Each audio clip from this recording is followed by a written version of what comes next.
Hello, my name is Antonio. Welcome to my kitchen. Today I will talk a little bit about natural yeast, or also called sourdough starter or mother dough. It's basically yeast. Yeast, you combine yeast in your dough with flour and water so that it reacts with the flour and water and it produces air or gases. These gases get trapped in the dough because of the gluten net that you form when you knead the dough, and it expands the dough. That's how you have a soft and fluffy end result. Dry yeast and natural yeast, they both do the same thing. They basically interact with flour and water to produce gases. The dry yeast does it in a more chemical way, while the natural yeast, they are like bacteria that feed on flour and water to produce gases. I prefer the natural yeast because the dough that comes out has a very nice consistency, I have to say. It's a pleasure to work with.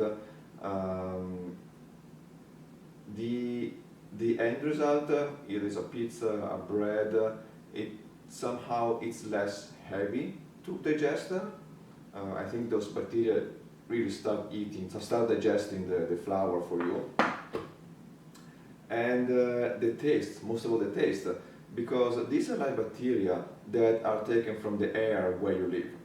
So the natural yeast that I use here has the San Francisco bacteria. If you start the natural yeast in France, we'll have the French bacteria or Italian bacteria or whatever. And that gives that your touch, your unique flavor that you're not able to get it if you just use the dry yeast. Okay, I'm going to show you now how you start the natural yeast if you want to make yourself, how you maintain and how you use. Let's start from the usage.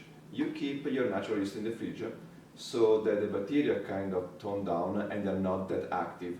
When you want to use the natural yeast, you take it out of the fridge and you refresh or feed.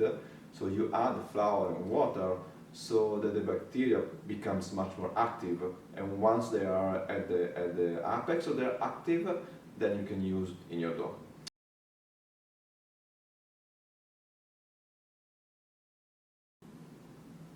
When you use natural yeast, you can use a different level of hydration, 80%, 30%. This what I have here is called liquoli in Italian, and is 80% hydration. 80% hydration. So that's what I use for making bread and pizza. For a more complex baking like croissant and brioche, I use it at a less hydration. We see everything. So let's see how to use it. I want to make the bread, the recipe is here. The recipe calls for 250 grams of natural yeast, already refreshed, at 80% hydration.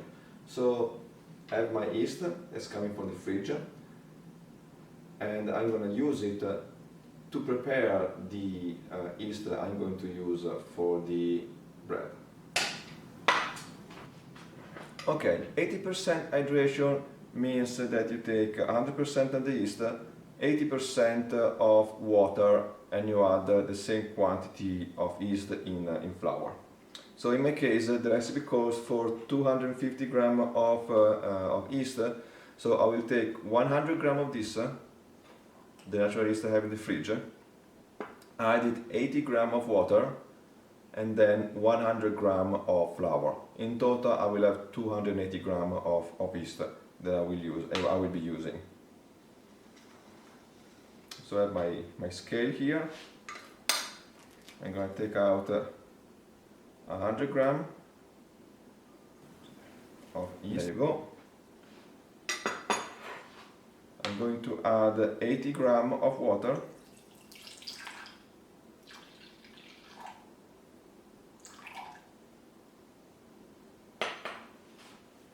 Wait. And I'm going to mix it to dissolve it in water. Great. Now that the yeast is dissolved, I'm going to add 100 gram of flour. For the bread that I'm making, I'm using 50% bread flour and 50% whole wheat flour. You can use just bread flour if you want to, it doesn't matter. Then I start incorporating the flour into the dissolved yeast. This operation will take a couple minutes.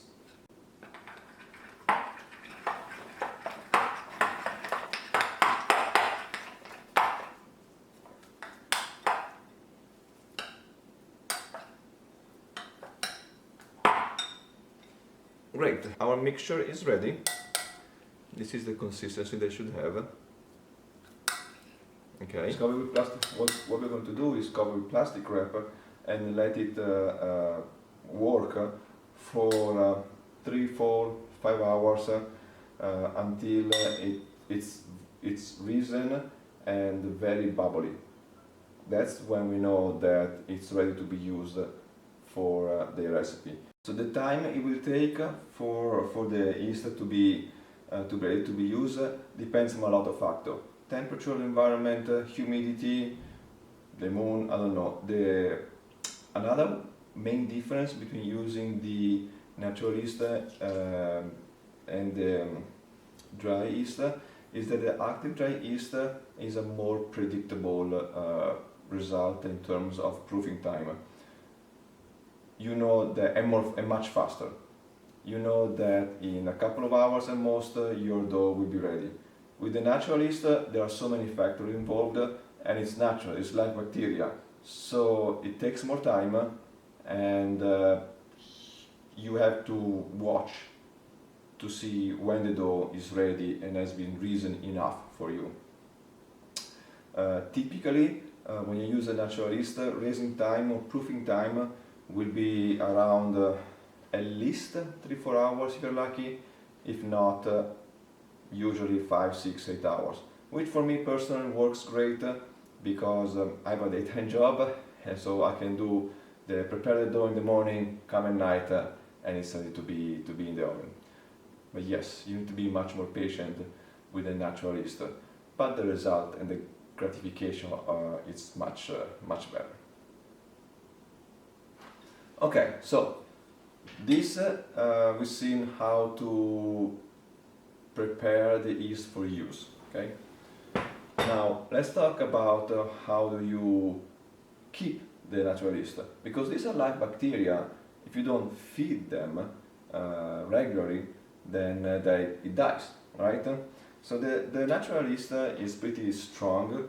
You can leave the natural yeast in the fridge for 2-3 weeks and it will still be alive. What I do, based on the baking I do every week, I usually feed the yeast once a week. So feeding the yeast for storing is exactly the same operation that I just did to prepare the yeast for usage, but instead of leaving outside to raise and so the bacteria can get more active, you just put in a container covered and in the fridge. Very simple. I'm going to do it very quickly, but exactly the same procedure. Notice that when you start with a little bit of yeast, it becomes almost triple. So you want to store just a little bit, because when you refresh it, it just grows triple every time. What I do is take 100 grams of the yeast that I have to maintain and refresh it and put it in the fridge. If there is more left, I throw it away, yes. There are some recipes that you can use whatever you don't use of the yeast, but then yes, I can only eat that much. So same procedure we used before to refresh the yeast. At this time we are going to put it back in the fridge. So I'm taking 100 grams natural yeast. We add 80 grams of water, dissolve it. Great, it is dissolved. We add 100 grams of flour.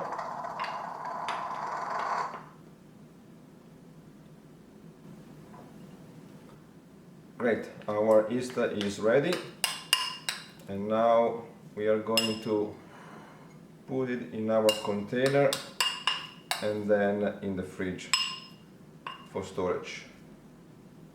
Perfect. Cover.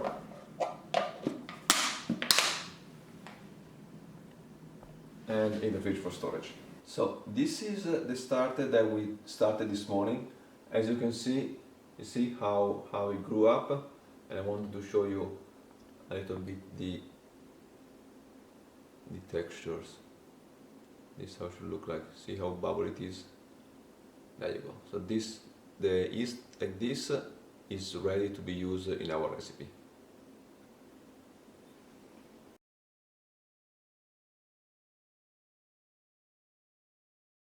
Great.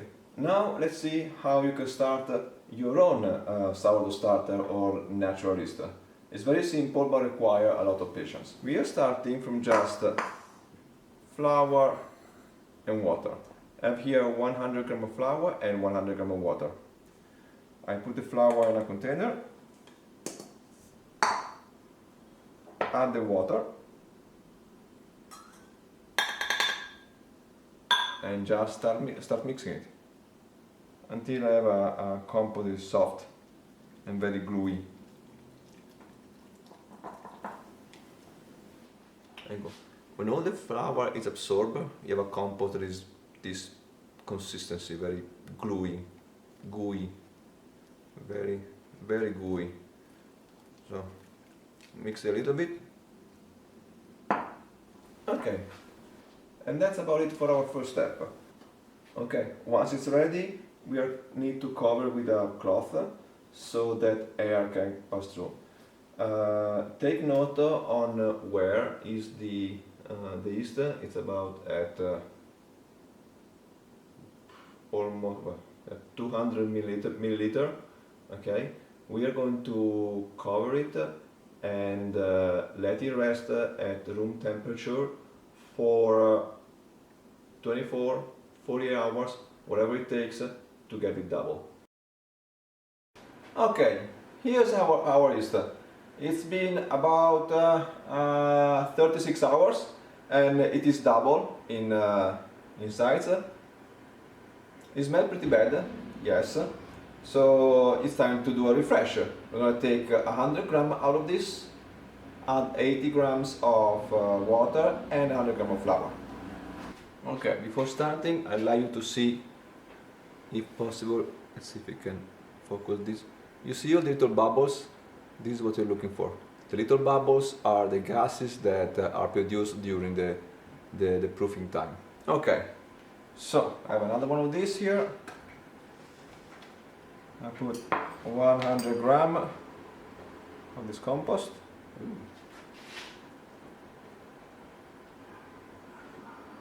Gluey, gluey, gluey, very gluey.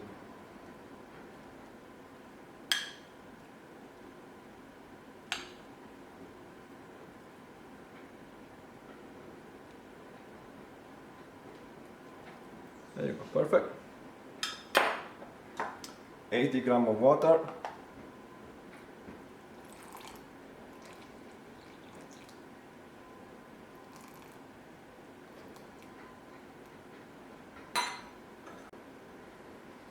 Mix it. And 100 grams of flour.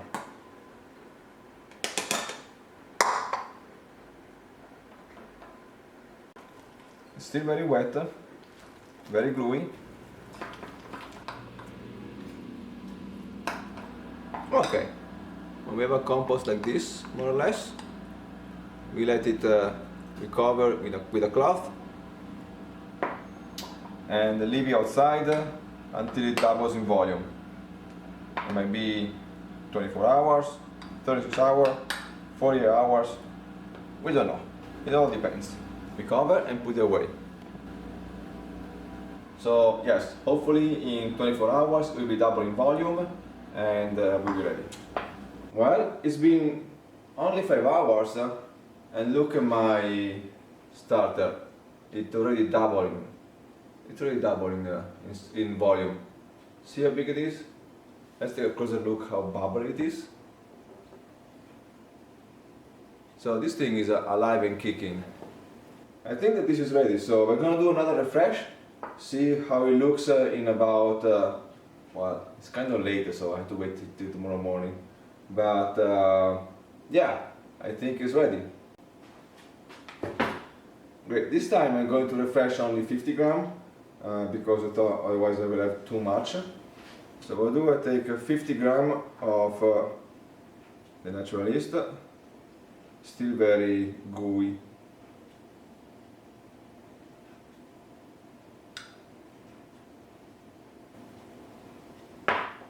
There you go. I am going to use 40 grams, even 35 grams of water, so a little bit less than 80%, because it's very wet, very gooey. I want it a little bit more stronger. So instead of 40 grams, I'm going to go 30 grams. Okay, mixed up. And then add 50 grams of flour.